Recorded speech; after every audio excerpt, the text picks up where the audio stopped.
Hey everybody, this is Rydo and we're back to the beginner's guide. We may be at the end here with chapter 16, The Tower.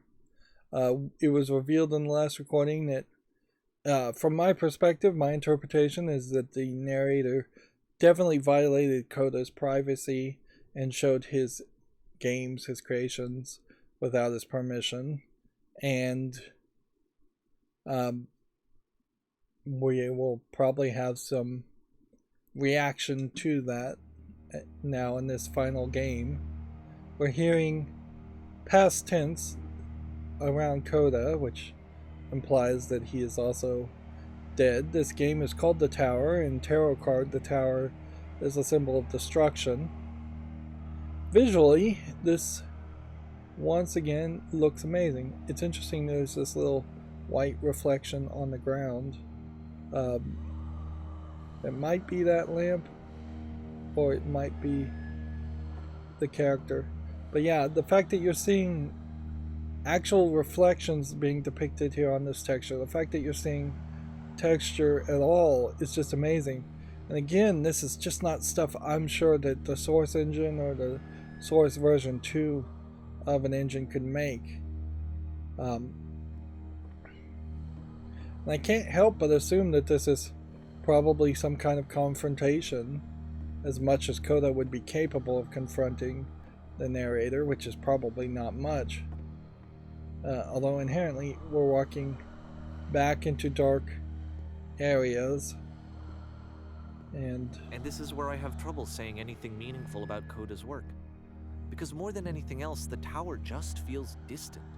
It feels like it's trying to distance itself from the world. It's a very cold game.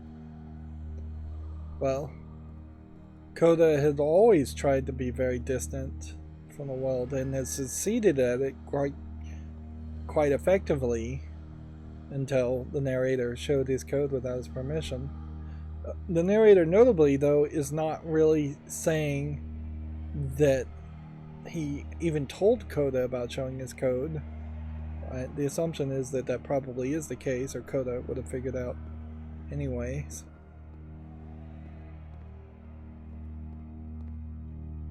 This really is just back to standard Coda development, though, where it is cold, empty textures. Textures look a little bit better, probably just because the technology has gotten better for asset flipping things than anything else. There still doesn't really feel like there's a game here. This could be the beginning of a game. The trees, the island, all of that is gone. People are gone.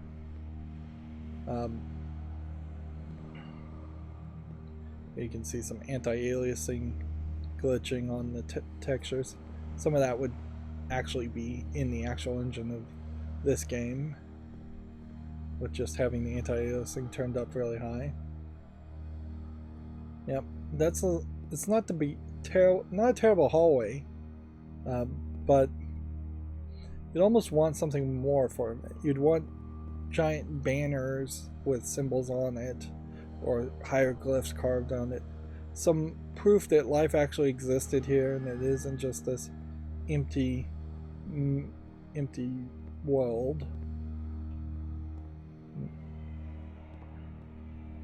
I could almost see this being... This room actually has a maze in it. You could see perhaps security guards or on the sides of each lined up. Except that all the walls of the maze are invisible. And then every time you touch one of the walls, there's this awful flashing and noise, so the experience is really miserable. The game goes beyond not being meant to be played, it actually seems to despise the player for trying to play it at all. But I do want to show you the rest of the levels, so when you're ready to continue, press the Use key on your gamepad, and I'll put a bridge over the maze. Okay. I think there is a chance that he actively does despise the creator.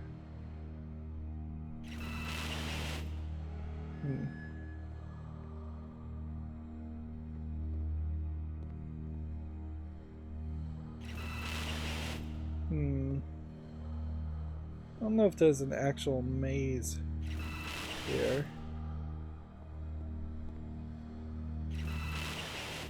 Yeah, and this feels like this could induce seizures pretty badly. And I don't know if these are actually square paths or how small the square paths are.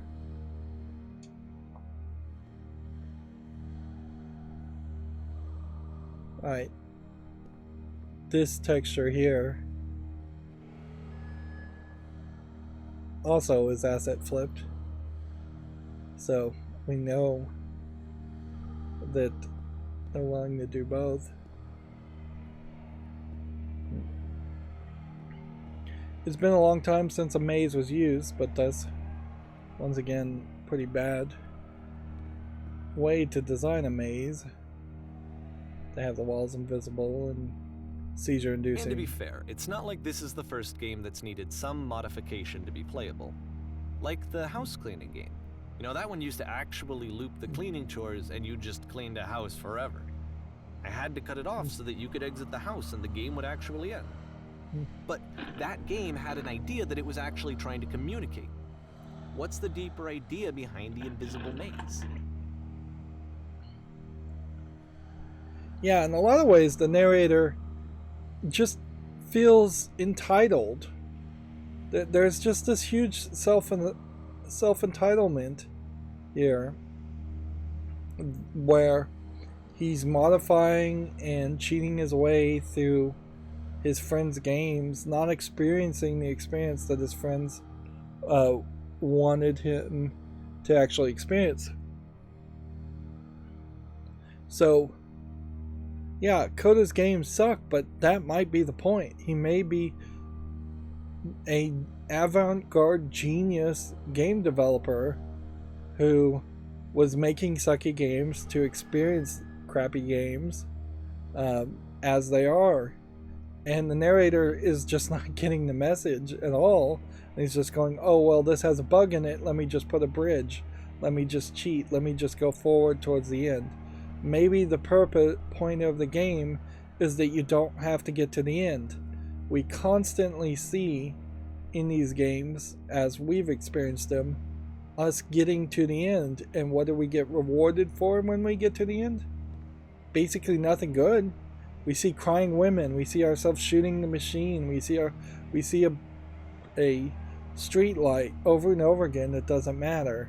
We see the creator giving up and being frustrated and upset. Maybe the journey is the message and the important part. In a lot of ways, people become obsessed in life about how they're going to die and when they're going to die, to the point where they forget that they're alive now and they should just be living their life and enjoying the process.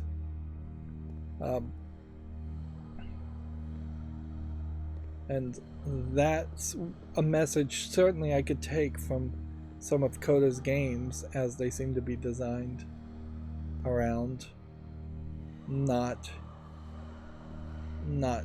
rushing towards the end, not caring about the end so much.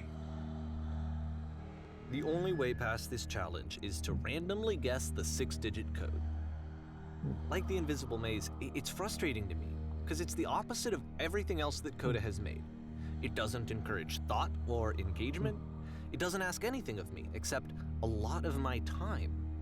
If I could have reached him during this time, then maybe I could have asked him, but I couldn't. I still don't really understand why this is here. I'll put the code on the ground for you here, though, so that we can move on.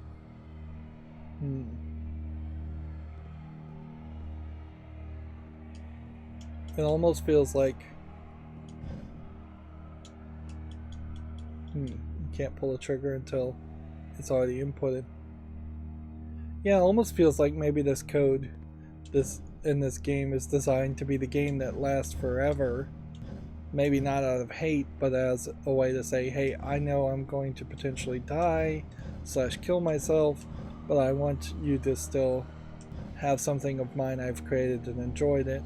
maybe Coda really was just creating these games after a point to make the narrator happy, and only the narrator happy, and the narrator is just not getting that and not understanding.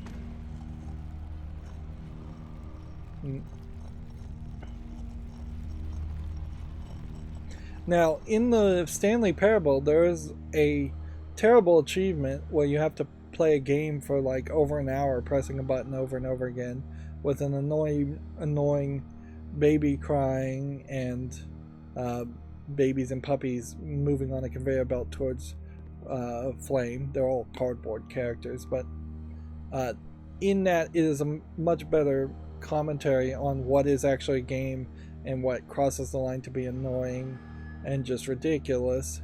And yeah, I never bothered to get that achievement in the Stanley Parable. There is also an achievement in the Stanley Parable that was added after a year of the release of the game, in which you had to launch the game for the first time after like 365 days. So you would have had to just put the game away and never launched it. I think it was 365 days. So those kinds of weird experimental meta commentary achievements do exist in the Stanley Parable, and they noticeably are existing here also. The maze where it's nearly impossible to escape, that feels a lot like the Stanley Parable also as a concept.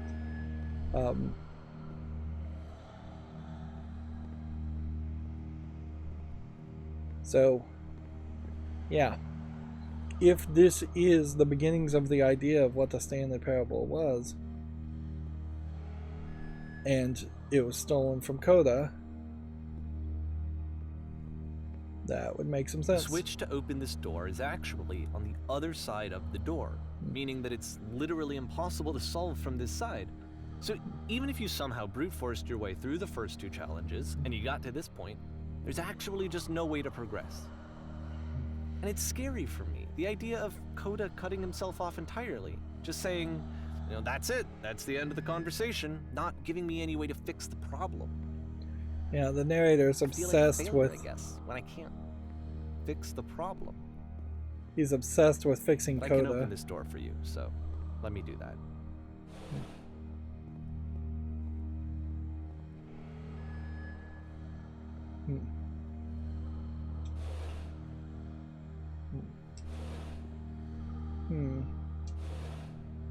Could I flip the switch and log myself in here? No, I think you're... Was I a failure for not understanding this game? Yes. I don't know why I would be. It's not like everything needs to have a solution, but I feel it somehow. I feel like I failed, and I don't understand why.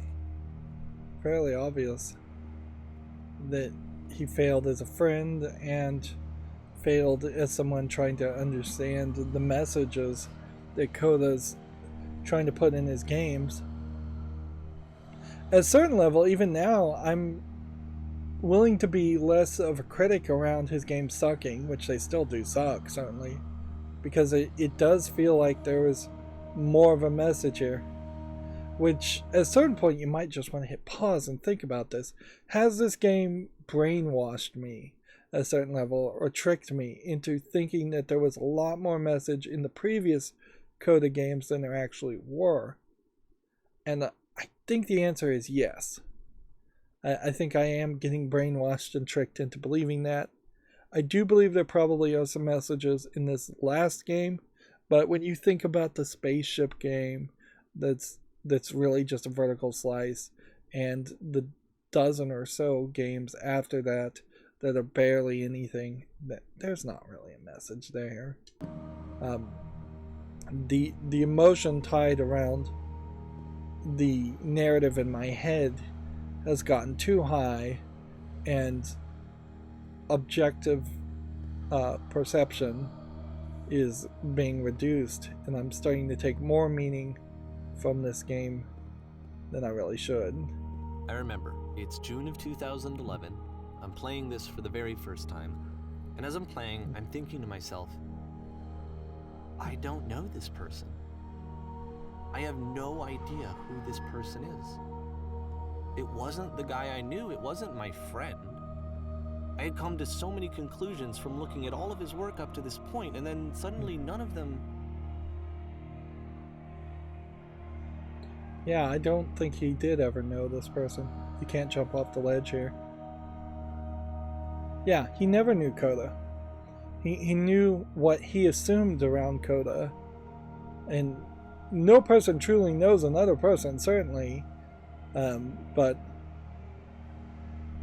it's very easy to make a lot of assumptions and be very wrong about those assumptions and be very locked into those assumptions. And it's very hard to break yourself out of those assumptions.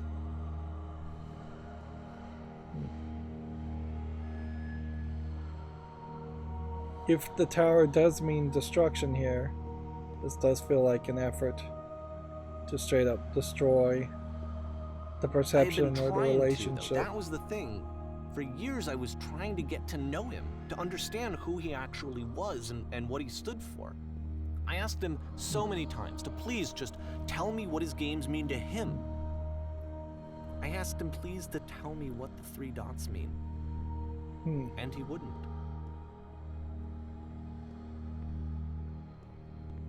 A lot of times a creator's interpretation of art is not even important. It's more important about your interpretation. We have been seeing the 3 dots in a lot of games, but I haven't seen them in all of them, so I probably missed a few.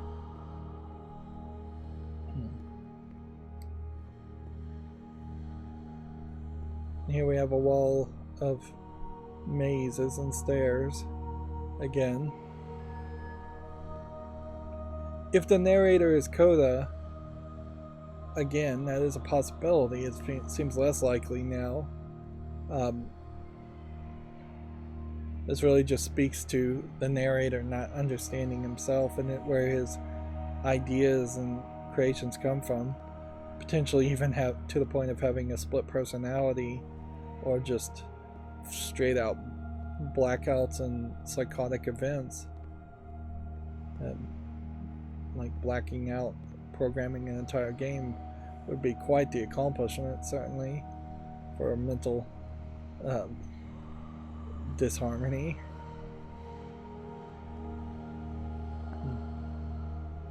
But yeah, I definitely can agree with the narrator when he says he does not know Coda.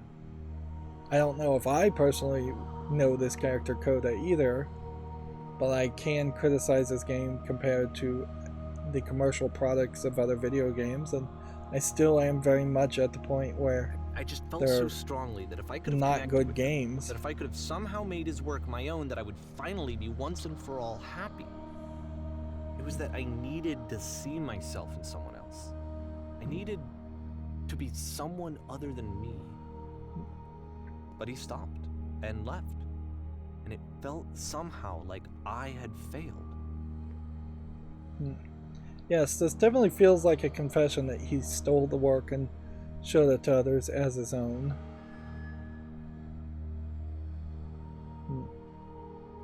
Well, it would be more interesting, certainly, if this story is totally fictional and totally made up. And it's just talking really more about imposter syndrome as a concept.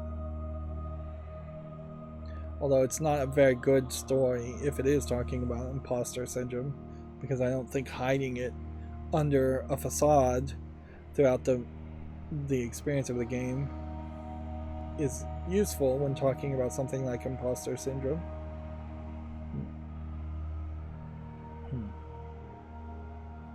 So we're at the side part of the top of the tower.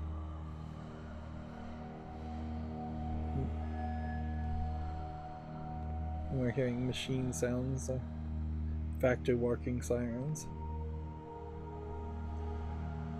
Whenever he does something that looks even slightly good, though, even though this has better textures and a bigger level design than most of his games, still really is just kind of nothing. Where did I screw up? Arguably, by trying to stay his friend or be his friend in the first place. I think inherently Coda didn't want friends. Like, or he didn't want his games connected to a friendship. Because you have two separate things here. The narrator could have been a really good friend to Coda and said, I don't care about your games. Your games aren't important to me. I care about you as a human being and being your friend. Or you could have said, you know what, we're not really that friendly or that good of friends. I'm actually here to see your games because I'm a patron of sense. I want to patronize, I want to see your creations. I'm a fan, I'm a follower. Those are very different things. Patrons would actually be paying for him to create the games in some way, but you probably can't be perfect at being both a follower and a friend, and you needed to pick one. And you can see how the narrator is totally confusing the creation and the games for the human being.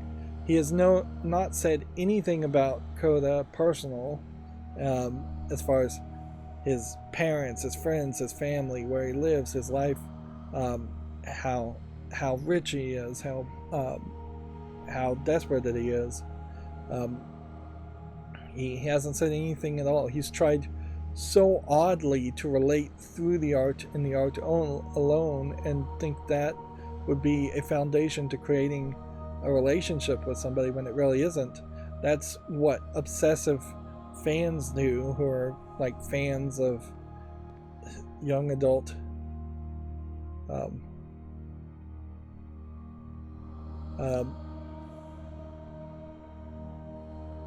like people obsessed with young adult novels and get obsessed with that start to think that they are friends with the creators of those young adult novels, and usually that's because they're usually teenagers reading those young adult novels that get obsessed with it. A mature adult should really realize that you're not going to have a friendship like that. You're not going to become the best friend of Stephen King just because you have read all of his books and feel a deep, crazy connection to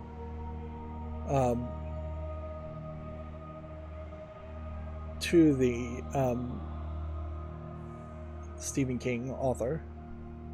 Alright, well, I kind of spoiled it here. It says, Dear Davey, thank you for your interest in my games. I need you to ask. I'm the reason that you stopped making games, aren't I? I need to ask you because of to what I not did. to speak to me anymore. I poisoned it for you.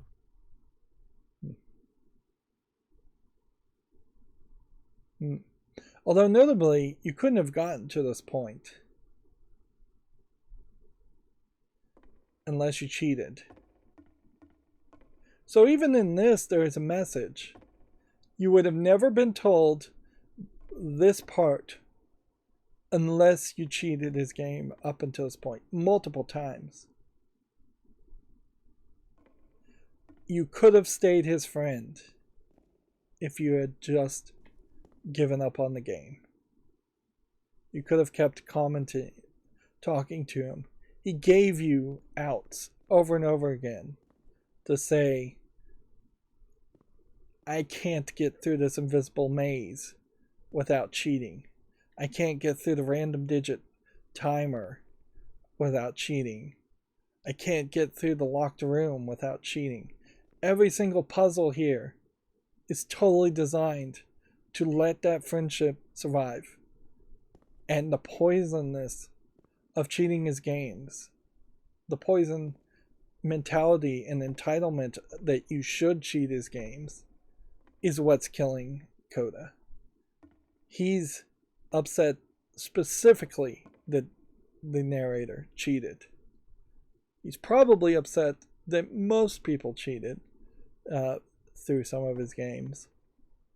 But all you had to do is admit you couldn't beat it and say, I couldn't beat your game, but I still want to, but I look forward to the next one. And you would have never seen this message It's a very nicely reflective message with the times on here. You could take this as perhaps something else entirely, that he is perhaps going through some kind of 12-step program and cutting off toxic people in his life, which at a certain level the narrator probably it could be taken as a toxic person in his life, although the phrase toxic is something I tend not to like to see people use. The rendering here on the shadow is pretty bad, while the rendering on these shadows may be a little bit better. But yeah, he could be going through a 12-step program. He could be going through some kind of other mental therapy, and part of his mental therapy, a good psychotherapist almost certainly would say, you need to cut yourself off from the negative aspects of your life. You need to quit making these games. I am almost gleefully happy that there is that potential that Coda has stopped making games and is moved on with his life, and potentially, I will never know, probably has gone on to do bigger and better things with his life, or just be happier. In a lot of ways, the narrator could very well have been an anchor pushing Coda to make more and more games, when really he was past making games and the idea of making games probably years ago.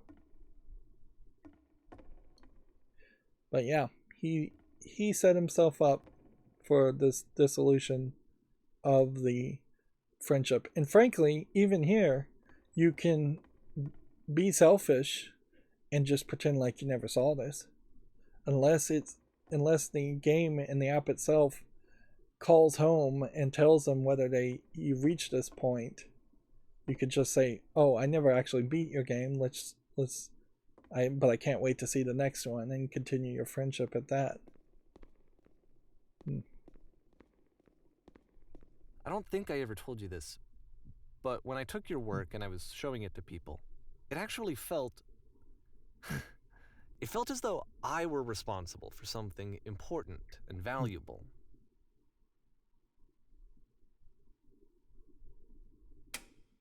I wonder at times whether you think I'm making these games for you. It feels a lot like these rooms are getting less colorful as we go through them.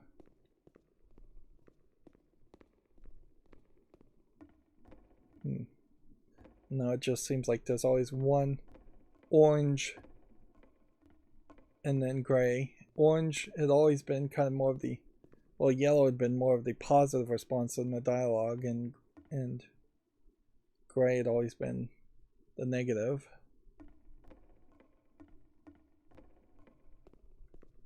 So we may be getting a full explanation here. And the people who played them, they treated me like I was important. They really listened and cared about what I had to say. Even though I was showing your work, I felt good about myself. Finally, for a moment, while I had that, I liked myself. I feel like the narrations here need to react better to what's being put here. Here you're being said, "You've so infected my personal space that it's possible I did begin to plant solutions in my work somewhere hidden between games."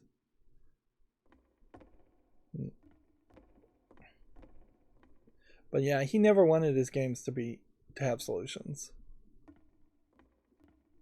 If there was an answer, a meaning, would it make you any happier? Would you stop taking my games and showing them to people against my wishes? Giving them something that is not yours to give, violating the one boundary that keeps me safe. So, yeah, definitely I understood Coda a lot more than the narrator did, as far as how much of a violation of privacy it was. And how much Coda obviously cared about his privacy. in modern times, most people don't care about their privacy, and they put everything and anything on the internet. But even in 2009, to not be putting things up highlights that he didn't want anyone other than a select collection of people. But yeah, I would have liked this more to be the character you're playing as is the narrator instead of the character I'm playing as being me, for him to read these out loud, to potentially softly start to weep and realize what he had done. Even now, I don't know if I really believe that the narrator understands what he's done and how selfish and narcissistic he is. Would you stop changing my games? Stop adding lampposts to them. The lampposts definitely, I guess at this point, were being added by the narrator, if not literally as a figurative thing, that Coda was feeling this urge, this outside influence, to add lampposts at the end of his games when Coda didn't really want the games to have endings. At a certain level, this almost would be a metatextual commentary on like publishers and developer relationships, in which developers want to make the games they want to make and publishers want to make demands of adding things or changing things here and there on occasion. Although most publishers that are good tend not to make that many demands as far as specific changes or additions to games. They tend to make more general demands of having 100 collectibles or 20 hours to 60 hours of gameplay, things that could be measured and argued in court as a contractual obligation. Publishers generally just want their games to sell.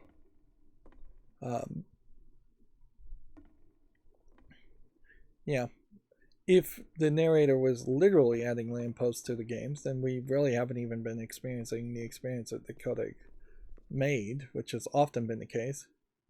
And then you stopped, and I didn't have anything left to show people. I just had to be with myself. And as soon as that happened, there was no feeling at all. Nothing. Less than nothing. What does that mean? The narrator basically is a parasite of a person.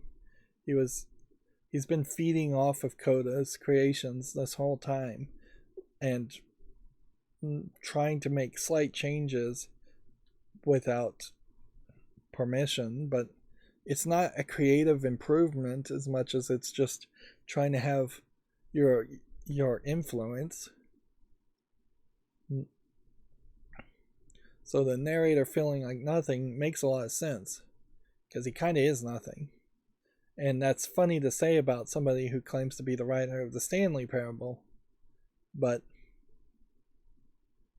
at a certain level, maybe that's what the Stanley Parable originally would have been, is a game without a meaning, a game that didn't have narrative and dialogue or anything like that.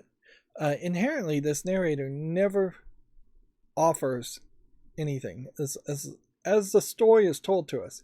He never writes any dialogue or elements or anything for Coda. He never says, I think this would work good in your game, let me help you, let me contribute to it, or let me make something, or here I've written something that you can use if you want to, and just offer it to him on that aspect. The narrator just takes and then obsesses about something without even understanding it. He really is a parasitic creator, as best as you could describe them. And then we have, would you simply let them be what they are? When I'm around you, I feel physically ill. That could be anxiety, but this could be just a direct commentary on how much he doesn't really like him. I don't know if he ever liked him, really. You desperately need something and I cannot give it to you. I literally do not have it. Yeah, in a lot of ways, this is also highlighting this codependence that's really in the narrator and the mental problems of the narrator being as bad, if not way worse, than Coda. And we have the problem of the unreliable narrator in that maybe everything we've been shown about Coda is not accurate, and maybe Coda's games were great, and maybe just to make the narrator, just for the narrator to make himself seem normal and good, he had to narcissistically misrepresent the quality of all of Coda's creations as being way worse than they are. Is there any more dialogue here? No. Struggling to come up with new ideas is not making me depressed. Low points are just a part of the process. Yeah, more and more, Coda really sounds like he is fairly mentally stable. The fact that you think I'm frustrated and broken says more about you than me. Yep. That is the problem with any unreliable narrator story. But if you'd played the Stanley Parable, you kind of already knew that there was a high chance of an unreliable narrator. And so you would have been... I realize that this doesn't make sense to you just yet.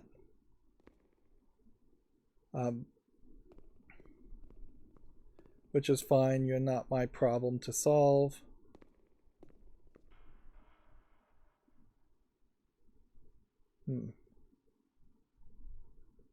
But I do hope that one day it clicks and that you make peace with this thing that you're wrestling. I'm afraid that I did something really stupid because I don't like myself. The world is falling apart more and more. And when you finally see what I'm talking about,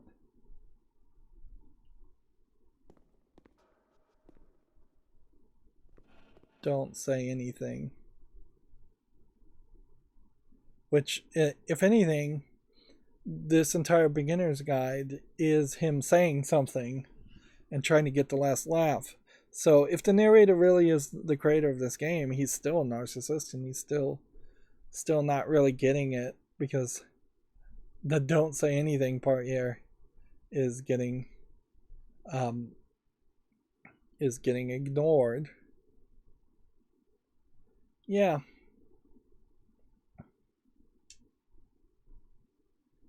You get into this weird position here where the actual game here is bad, and the actual games you're seeing are bad, but in this last act, in this last hour, they have twisted that around. And so now this is you moving. That's why I'm releasing this collection of your work, is because I haven't been able to find any other way to reach you. I've tried everything. And so a part of me has hope that if I put this compilation out into the world, and if I put my name on it, that maybe enough people will play it so that it'll find its way to you, so that I can tell you that I'm sorry. I know I screwed up. If I apologize to you truly and deeply, will you start making games again? Please, I need to feel okay with myself again. And I always felt okay as long as I had your work to see myself in. I mean, is something wrong with me? Because I know that I did an awful thing, and I'm doing it again right now. Like, I'm showing people your work, but I can't stop myself from doing it. That's how badly I need to feel something again, like I'm an addict. There has to be something wrong with me. Can I apologize? What if I tell you I was wrong? Will that work? Will that fix it? I don't know. I don't think it will, but there's nothing else that I can do. Just tell me what you want. I'm sorry. I'm sorry.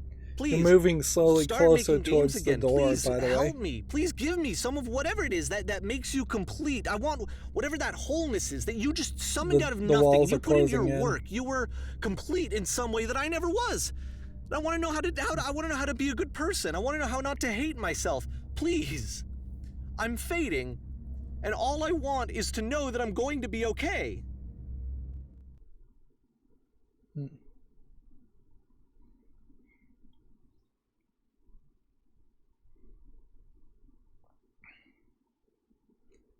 Epilogue, not coda.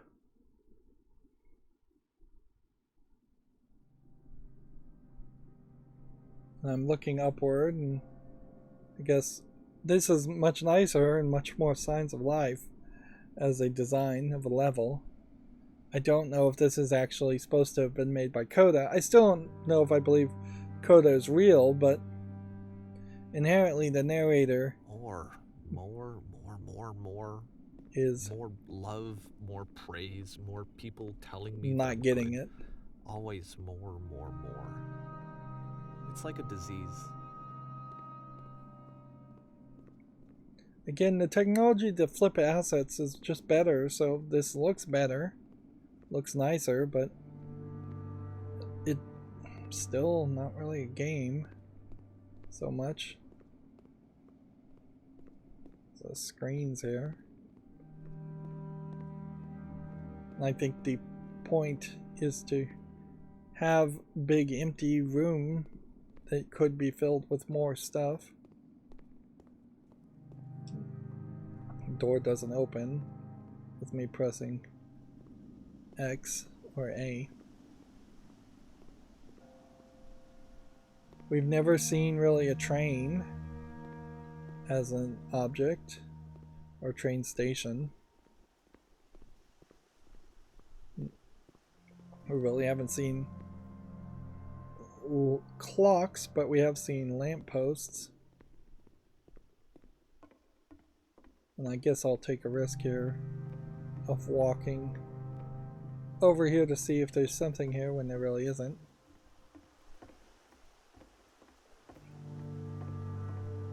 So I guess I wasn't wrong in that this game, at least on some level, is a confession for stealing someone else's work. So I hadn't misheard about that.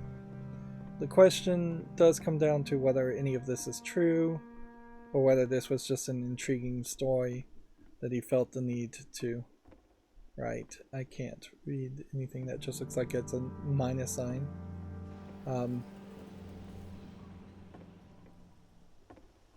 Yeah.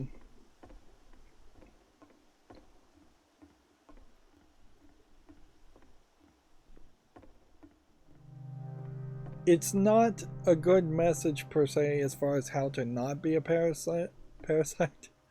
And I really don't want to just use the phrase parasite, but not to be codependent, not to just latch on to someone else's creations and try and make it your own and make your own personality and importance around that. The flickering light here is interesting. That feels, frankly, a little bit more video gamey than anything else, to have a flashing light try and direct you towards an exit, and a red door direct you towards an exit, since we're naturally inclined to see a red door. Of course, the question it becomes, is this doing something in Morse code on the flashing light? Because I think it might be. It's moving fairly fast though, so I wouldn't have any chance of decoding the Morse code. But it is unique amongst the lamps. And you could certainly just have a random number generator flashing the light, or a pre-programmed pattern that isn't Morse code. But I think there is probably a message hidden in that. Maybe a message directly to Coda, but even at that, that's not hidden that well. Even the narrator's desperate need for Coda to make more games is still obviously at as high as ever, when Coda doesn't seem like he really needs to do it. You know, you have some nice chairs and more assets, lights, light bulbs. We're starting to hear people voices in the background, whereas most of the sound effects in all the coda aspects have always been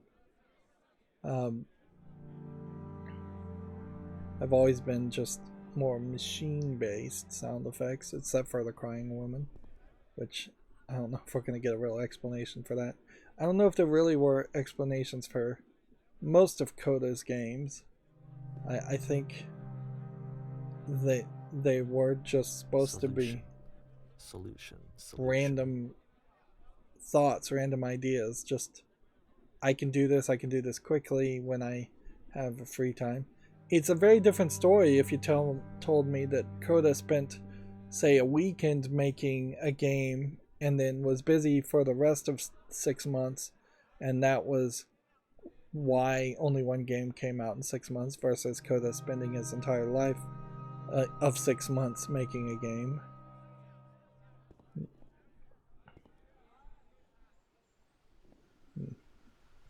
Again, this looks way nicer and way different than what you would expect from Coda's games. And still, again, doesn't really look like something you would do in Source Engine. They seemingly just don't want to admit that this has to have been some other engine than Source Engine, I would think. Yep.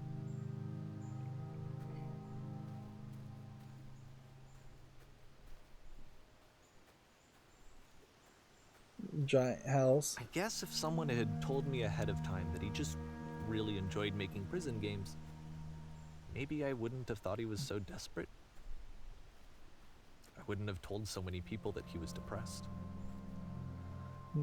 Maybe he just likes making prisons. In a funny way, Coda has made the ultimate prison not so much a game. He's made a mental prison for the narrator. He's trapped him in a tantalizing narrative and way of thinking, way more than pretty much any video game or story could do. He's done something that really is Andy Kaufman-esque, just playing a character to drive someone in a certain direction. I don't know if Coda meant to do that, but it definitely seems like he has done that.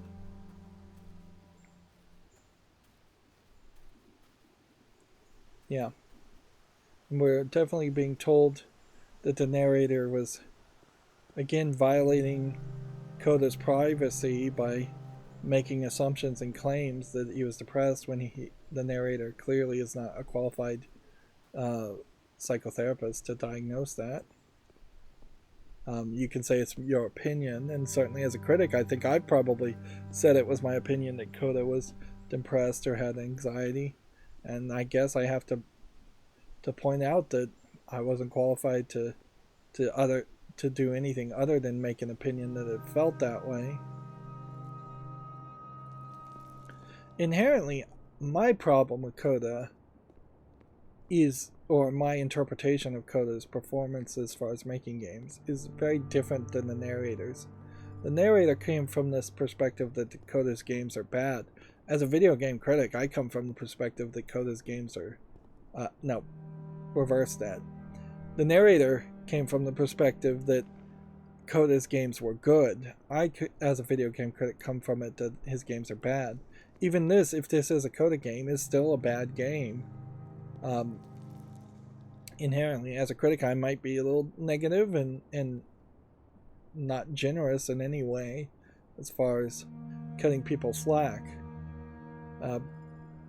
But yeah, my thought is certainly that Coda should have quit earlier, and the narrator probably hurt him by giving him false hope and false confidence in making games when he really was just not improving upon it. Even if he was just interested in making prison games, he wasn't getting better at making prison games. Nice sconce looking lights here. Even now, the disease is telling me to stop. Don't show people what a shitty person you are. They'll hate you. Guess we have a maze choice here.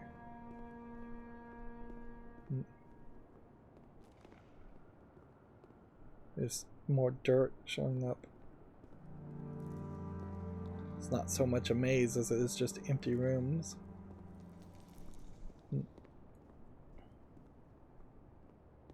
Yeah, I think we can agree that the narrator, as he's depicting himself, is garbage.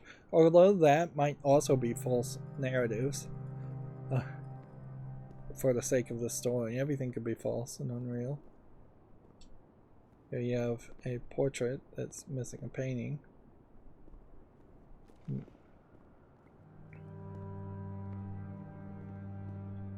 Right. And I'm now in full blackness, and mouse popped up for a second, so it's loading a different area. I guess head towards the light.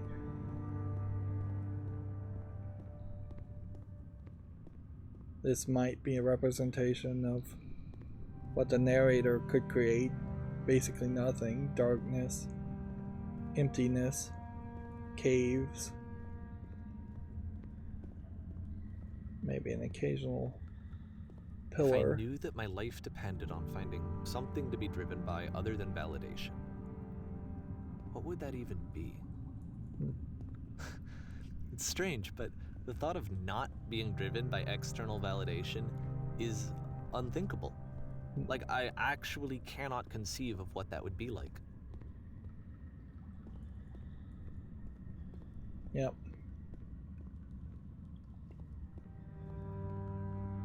A lot of people certainly are like that, but they need external validation. And oddly, even though narcissism is based off Narcissus, if I can pronounce his name correctly, the person who fell in love with his own reflection in a pond, the self-love that most narcissists have demands external validation at all times anyways. It is actually very healthy, in my opinion, to have self-love and love yourself and not need external validation. You can possibly go too far with that and just not care, and most people aren't anywhere close to where Coda is, where he just doesn't care about other people's input. Like,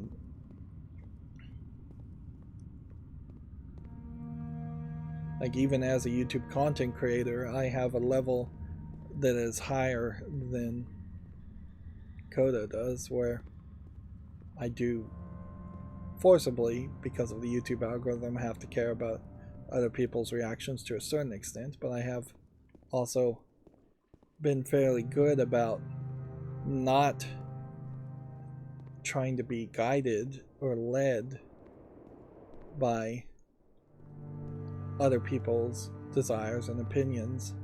There's been dozens of times in which somebody has commented on my YouTube channel telling me to play a different game or cover a different game or do something different.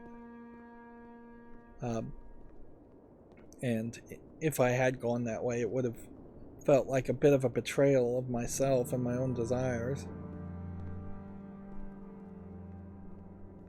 Of course, also my YouTube channel hasn't really succeeded greatly because I'm not just following the most popular trends or just listening to the mob rule in the crowd. But yeah, it definitely makes sense why this narrator can't even understand the idea of being satisfied with your own creation, because he doesn't create from a desire to create. He doesn't have that muse, that spark inside of his own mind to create for the sake and the love of your own creation. I think I need to go. Yeah. And I'm sorry, because I know that I said that I would be here and I would walk you through this, but I'm starting to feel like I have a lot of work to do. I have a lot that I need to make up for, and so I'm just gonna... Okay.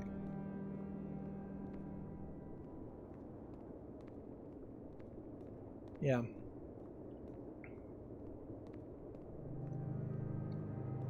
there's all kinds of things I've created in my life, certainly personally, that are garbage. I wouldn't really want to show them to people, or I show them to people and knowing that nobody's going to care. In fact, I'd say almost half, if not more than half, of all the projects and programming things that I've done are just shouted out into the void. I've put all kinds of codes and suggestions for like open source software as a programmer, and often those suggestions or ideas get 1 or 2 people's response out of 7 billion at best, and get ignored by anybody in charge of the project, if anybody is even in charge of the project. That's something specifically like making suggestions or pull requests, as they're called on GitHub. Pull requests are when you actually change the code and submit improved code, hopefully, and try and merge that code. It's a complicated system, too complicated for its own good. But yeah, you have to get used very quickly to being ignored, and then realizing that the reason you're being ignored is because there's thousands of other people trying to put pull requests or simple changes that are just not worth the original code maintainer's time to act on very quickly. Often you might even put a comment and then they don't even comment on the comment for 6 months to a year later. But you did your part as a creator. You created it, you put it out there. It's not your job to make the universe accept your creations or have anybody else react or experience your creations in such a way, in any way that's good or bad. What we're looking at now, I don't even know if this is code as code, but it does just kind of once again feel like we are going through kind of nothing things, just texture designs. If you're supposed to say these are prison games, they are games where you're increasingly the prisoner, can't jump off the edge, of just being inside a bad game. You're not a prisoner actually in a jail or anything like that.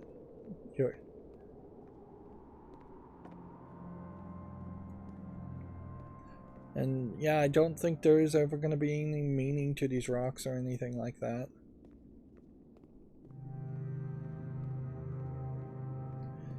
It feels a lot like, as we saw more and more of Coda's later games, Coda was introducing the concepts of prisons and escapes, specifically for the narrator, and the narrator alone. Because that doesn't even really feel like what he was trying to do. Alright, so we have what looks like a elevated floor that is going up slowly.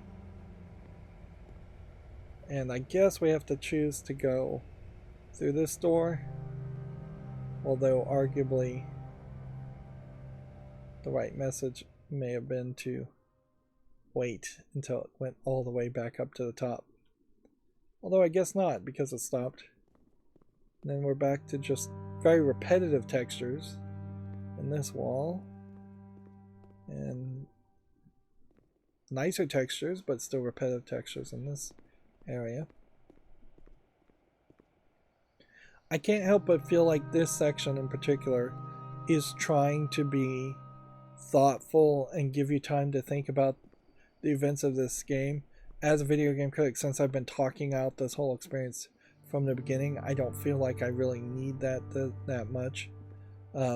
I'm not going to feel more somber or more upset. People warned that this was a game that was going to make people cry.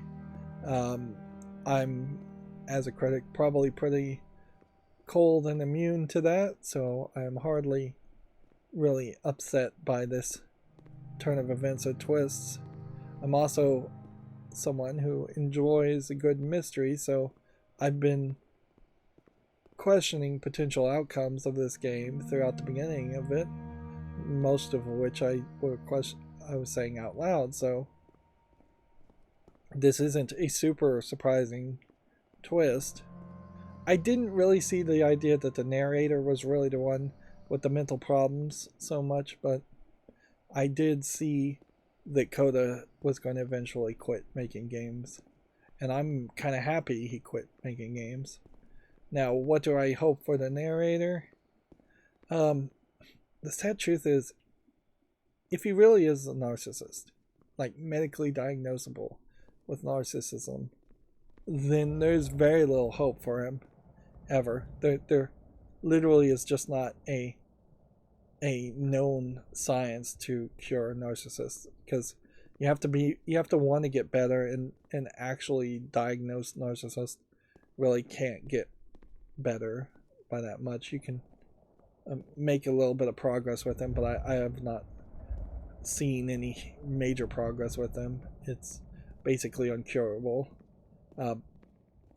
So hopefully maybe he would realize the fact that at the end of the game he is saying, I have some work to work on and I need to take some time, does imply he isn't actually a medically diagnosable narcissist. He's just had narcissistic tendencies, which a lot of people certainly have narcissistic tendencies in games. Oh, no, not in games, in the real world, and in games, fair to be fair, but and in game development, come to think of it.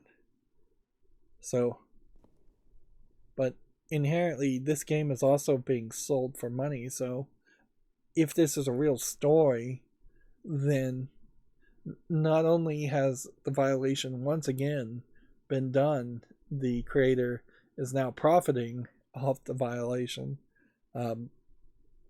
and so he is nowhere close to being improved. If what is being said here is true, the first thing that the beginner's guide creator should have done is put the game out for free and not charged anyone whatsoever, because the vast majority of this allegedly is code made by Coda. It's just stolen art, stolen games. But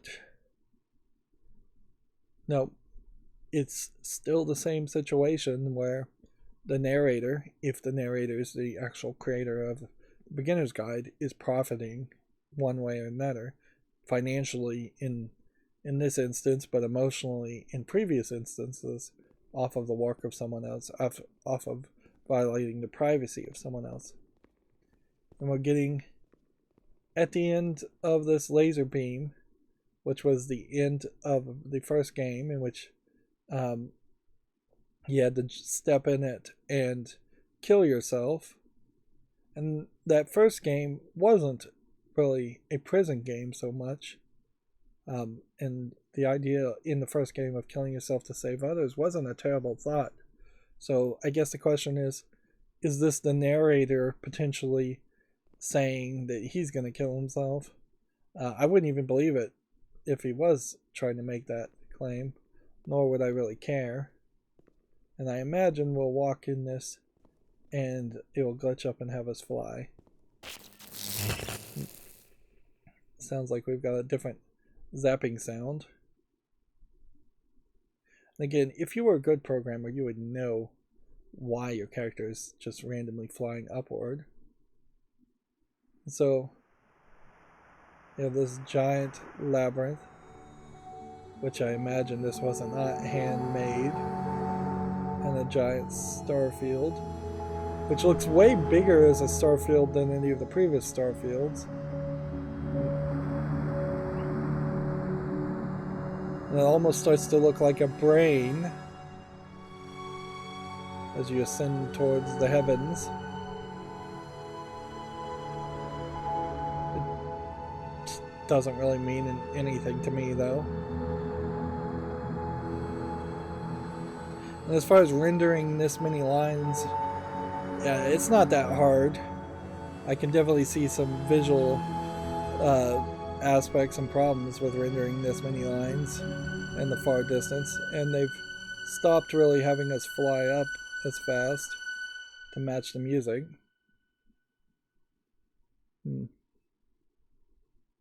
Turn back.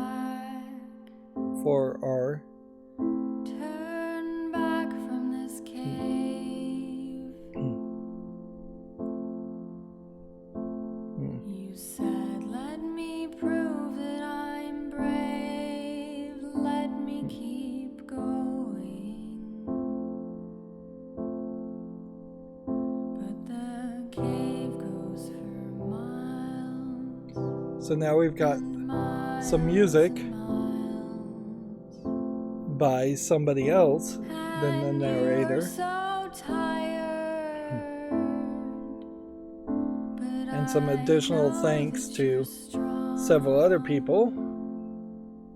But mostly I think the creator of this game is the narrator of this game, the writer of the Stanley Parable.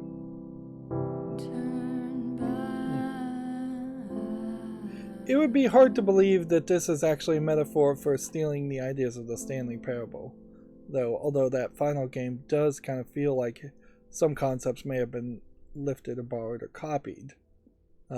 If anything, the beginner's guide definitely feels like you are the narrator is just stealing Coda's work, and then Coda is probably not the real name. Yeah. Whisper was actually the second thing he made because of that. And then the walk backwards level didn't really mean much or that much when you are talking about turn back as the music, and that music is barely a few stanzas.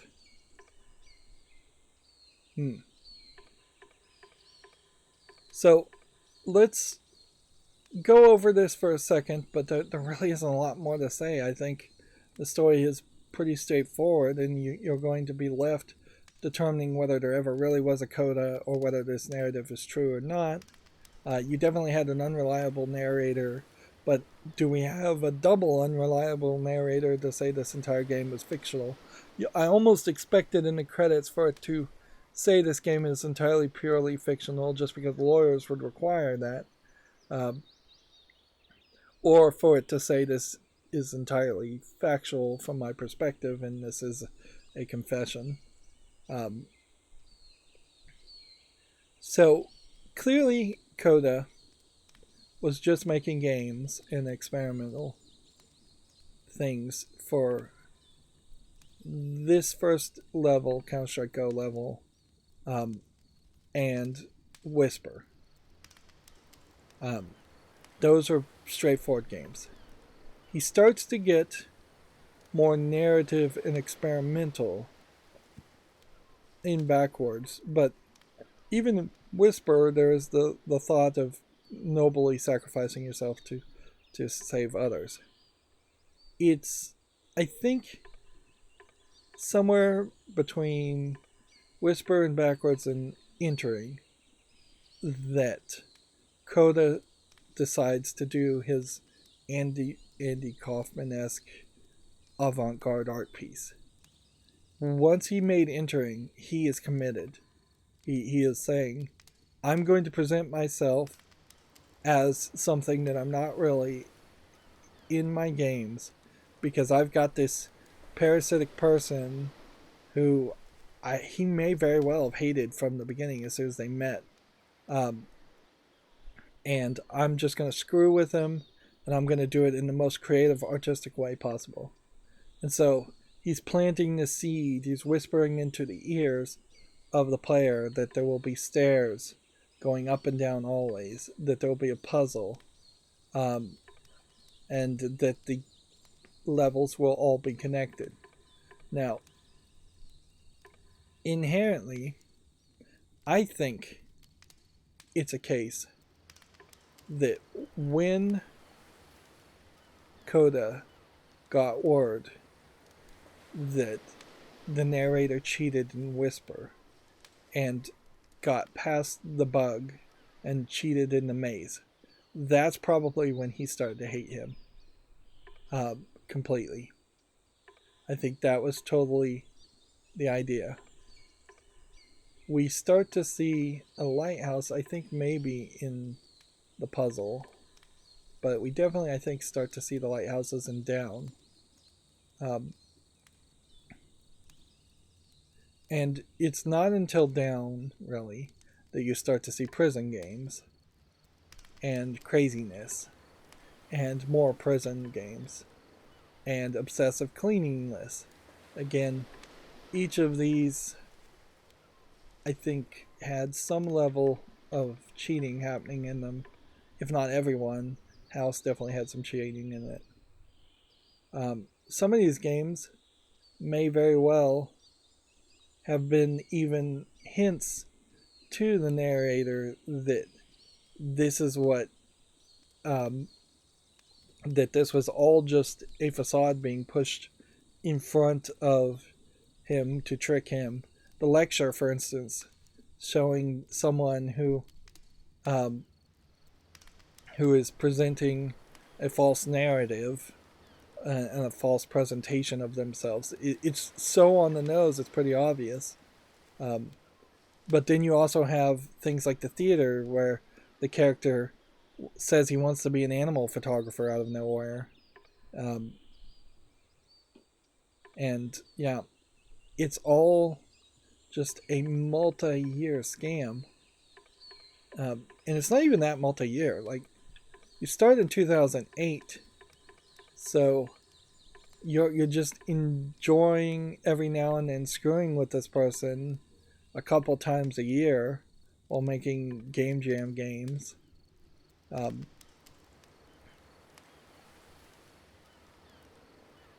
Was there a point where Coda actively pushed the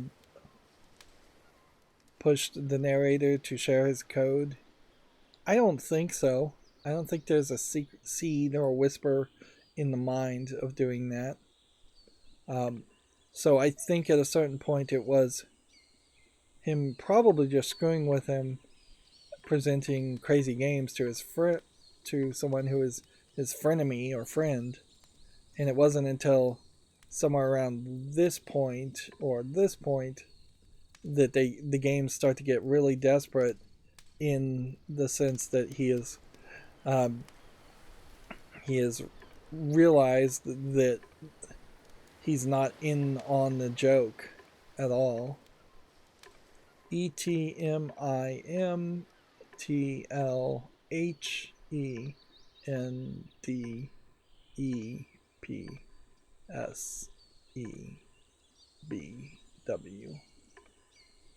Nope, that does not spell anything if you go backwards, but with the first level. If we read the words, though. Epilogue, Tower, Machine, Island, Mobius Theater, Lecture, House, Escape, Notes, Down, Exiting, Puzzle, Stairs, Backwards, Whisper, Intro. Nope, don't see any secret there either. There's nothing more, I think, to really see with this game. So I guess that's the beginner's guide. Personally, as somebody who has been a programmer, I would have liked something called the beginner's guide to be more of an in-depth analysis of your actual best friend's early works, and to show how he improves the coding and becomes a better game developer.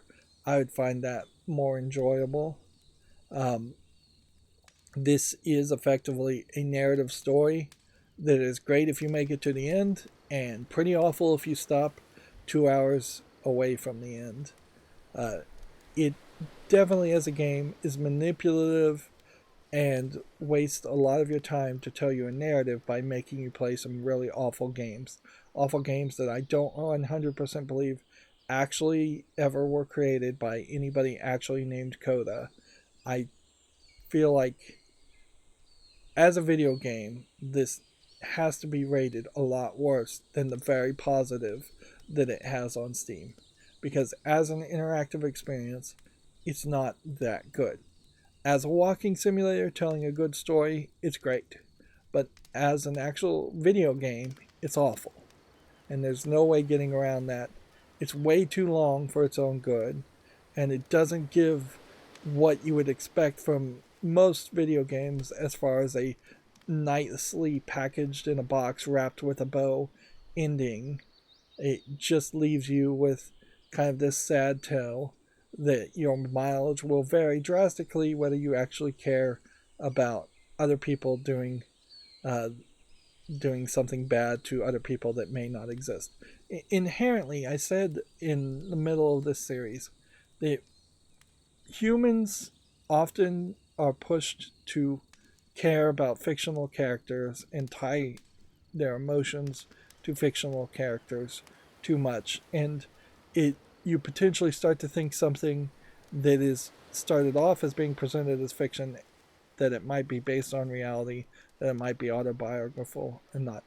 I'm not that susceptible to that idea, so I don't really believe Coda exists. Maybe he does, maybe it doesn't. Doesn't really matter. It's a random stranger to me, so I can't really care that his privacy was violated. People's privacies get violated all the time. I can't really, for 100%, believe that the narrator is actually the writer of the Stanley Parable. I'm still in question whether the maker of this game had anything to do with the Stanley Parable. That, too, could just be a lie, although you'd think they would be sued if that was the case.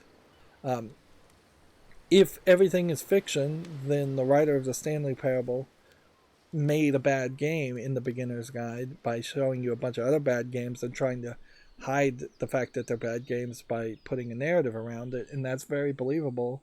And that is the theory I would lean towards, is that this is a bad game pretending not to be a bad game or a collection of bad games by putting narratives that they're supposed to be bad games.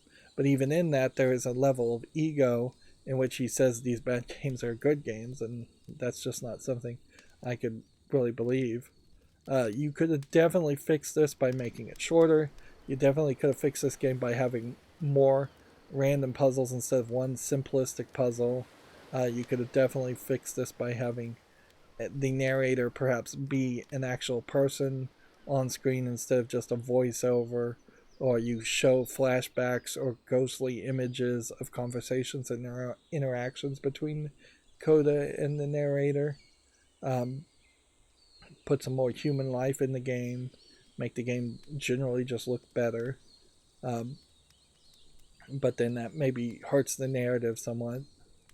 But then you probably should just change the narrative somewhat. I don't think it would have been terrible if we were walking around bad games and then we saw beautifully rendered ghostly memories of conversations between Coda and the narrator. You probably should have hinted towards the final reveal of the narrator just being this parasitic narcissist person who is willing to violate someone else's privacy.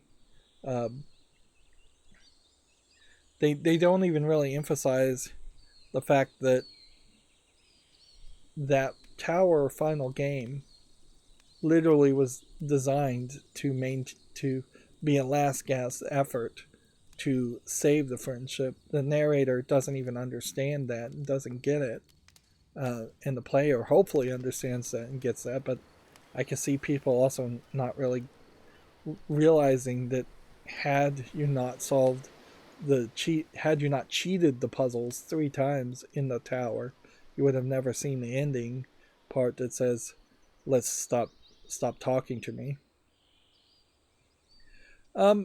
Yeah, I don't think there's anything else to say here. That's going to be it for this series. I have on my YouTube channel a playlist tab, and on that would be a playlist for the Stanley Parable. I would recommend the Stanley Parable if you haven't played it. It's a much oddly straightforward concept and story. It's talking more about video games and video game design than just direct personal relationships. So yeah, I'd say go check that out.